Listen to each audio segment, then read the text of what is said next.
எப்பொழுது பார்த்தாலும் மதவாதம் மதவாதம். எங்களை பற்றி பேசுவதற்கு ஒன்றும் கிடையாது. கூட்டணியிலே அங்கமைக்கிட்ட கட்சியை பற்றி தான் உங்களால் பேச முடியும். திரு ஸ்டாலின் அவர்களே, நாங்கள் கேட்கின்றோம், 1999ஆம் ஆண்டு பாராளுமன்ற தேர்தல், அந்த பாராளுமன்ற தேர்தலில் யாரோடு நீங்கள் கூட்டணி வைத்தீர்கள்? திமுக பாரதிய ஜனதா கூட்டணி அமைக்கப்பட்டு வெற்றி பெற்று மத்தியிலே மரியாதைக்குரிய மறைந்த வாஜ்பாய் தலைமையிலே ஆட்சி நடைபெற்றுக் கொண்டிருக்கிறது. அந்த மத்திய அமைச்சரவையிலே திமுக கட்சி சேர்ந்த முரசொலி மாறன் அவர்கள் அமைச்சராக வீற்றிருந்தார். அவர் நோய்வாய்ப்பட்டு ஓராண்டு மருத்துவமனையிலே சிகிச்சை பெற்று வந்தார்.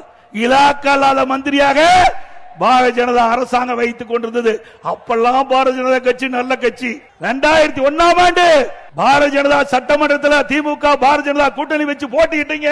விடுதலை சிறுத்தை கட்சியும் 2001 பாரதிய ஜனதா கூட்டணியோட அங்க வச்சது. அப்பெல்லாம் பாரதிய ஜனதா கட்சி நல்ல கட்சி. அண்ணா திமுக பாரதிய ஜனதாவோட கூட்டணி வச்சா மதவாத கட்சி.